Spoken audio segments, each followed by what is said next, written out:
Ho! What's up, nerds and nerdettes? Woo! All right.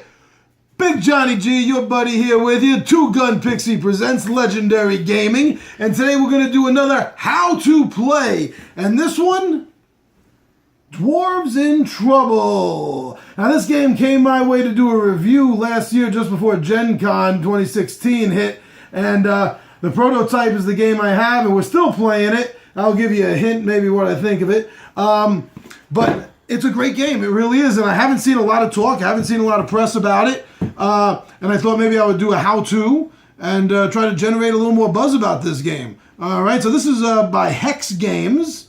And it's a take-that style game. And let's take a look at it and see how you play. Now, the game is very minimalist. It doesn't come with much at all. You get your deck of cards. I guess this is kind of like an unboxing also in a sense. Your deck of cards, and you'll be seeing them. I'll give you a quick show now. Woo-hoo. And then there is one dragon card. And then the game also comes with a big hand that swipes everything away. No, it comes with coins. This is just a prototype one of these cardboard coins, so don't judge the quality of them right now on that alone. Just the fact that this is what the game comes with, and there'll be better versions in the final copy of it. So,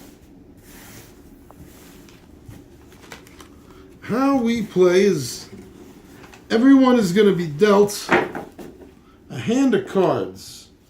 And each card is going to have one of two purposes. See, in the upper left-hand corner, you'll see that there's two different symbols. There's a coin and there's a shield. And in simplest terms, the cards with the coins are the cards that you're going to be playing during your turn. Cards with the shield are reactionary cards, usually played against a card that another player has just played against you. And the concept of the game, which I thought was kind of cool, is that you and your buddies are a bunch of dwarves. And the nearby mountain, there lives an old ancient worm. And the dragon takes off one day, and you and your buddies decide, maybe it's time to go get us some gold. So you sneak in, you take as much gold as you can carry, and as you're getting ready to leave, lo and behold, it returns. And it is not happy. Now, dragons are very good at smelling out gold. Excellent at it. So the dragon wants to kill basically anyone with gold. So the game ends with if anybody can get rid of the gold stack that they're going to start with and end up accumulating during the course of the game. Or the game ends when the dragon card is drawn. In which case, everybody dies except the person with the least amount of gold. He or she gets to escape and tell the tale and live out their life in a dwarven asylum for old crazy adventurers. Or something, I don't know. Just sounded good. The cards all have the symbols on the bottom. One of the nice things about this game is that there isn't a lot of reading necessary. The top of the card is basically just the flavor of what the card itself does. Everything else is done with symbols. And once you know the symbols, it's really easy to interpret. Let's start like over here.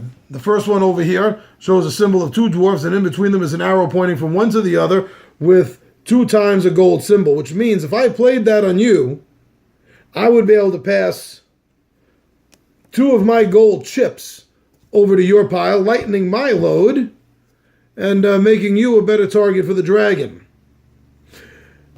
This one over here, the next card over here shows the picture of the 3 cards in the hand and the picture of the arrow going to the other player, and that means to take 1 card, which is drawn at random, from your opponent's hand.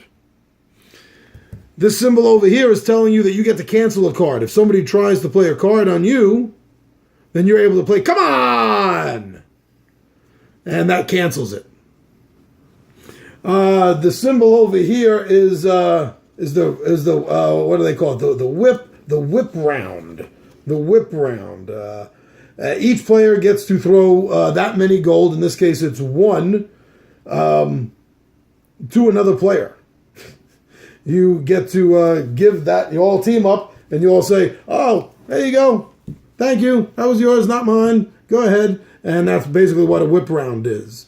And this symbol over here, showing the arrow and the coin going from one to the other with the 2 dwarves in it, is telling you that you get to give that many amount of coins to a player of your choice and then another player. So as you're playing these cards, each round you're going to play anywhere from none to all 4 of your cards. You can play all the cards in your hand if you want to, and you're going to play them, and you're going to resolve each card in the order that they're played in, which, as you can see, as I was saying, once you know the symbols, and if you have a little trouble with the symbols, the rule book has a nice write-up for it. Actually, this, I kind of wish they did this as a cheat card that each of the players had. That would have been nice. But yeah, all the symbols are right there. They're easy enough to learn, easy enough to remember, and you can be going back and forth. You're only going to be playing cards that have the coin up in the top corner. Those are the only cards that you were playing on your turn. The cards with the shield, just remember, those are your reactionary cards, defensive cards, and you can be playing them on your turn. Now, when the deck is originally shuffled at the beginning of the game, the dragon card, after the deck is shuffled, is put on the bottom of the deck. Down the bottom of the deck. And that's what ends the game. The last card drawn, therefore, will be the dragon. And that ends the game. As I was saying, one of the 2 end conditions. On a side note, we don't like quite playing that way, and we do house rule it. And what we do is we usually take the last 5. I think once we did the last 10. And what we'll do is we'll shuffle the dragon card into the last few cards. And the reason for this is it builds up the tension. Because knowing exactly that it's going to be the very last card, as opposed to not knowing exactly where it's going to be, really kind of amped the game up. Because the whole suspension. And look at this. Is it going to be? And it's the last one anyway. I see, but that can happen. You don't know. And that really added to the tension of the game, I think. A good tension, good, fun kind of tension that you want in a game that's not going to last too long. But yeah, that's it. That's it. That's the entire game. That's the entire game. You can play up to all 4 of your cards. At the beginning of your turn, you're going to draw up to 4. So if you used all 4, then at the beginning of your turn, you're going to be drawing up another 4. So you always have 4, and you always have the potential to play up to 4 cards. And a little thing I do like about the game is the politeness of it in a lot of cases. They're like, oh, don't bother. No, don't bother. Not at all. Oh, come on. Oh, it's not mine. It's not mine. And that really kind of makes the game fun. It's a good take that game. It's very easy to learn. Because it is so easy to learn, I would even go so far as to say this would probably make a good gateway game to your friends that aren't big, huge tabletop board game geeks. But you're going to have to wait for my full review to hear that more in depth. This was just a how-to play, and I'm just trying to make time because it really was that fast. It really was. Play, defend, try to get rid of all your gold. That's it.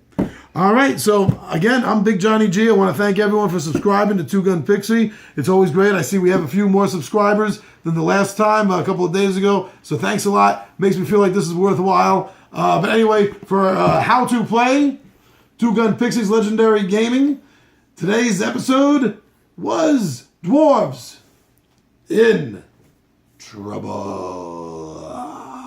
I'm Big Johnny G, and I am out of here.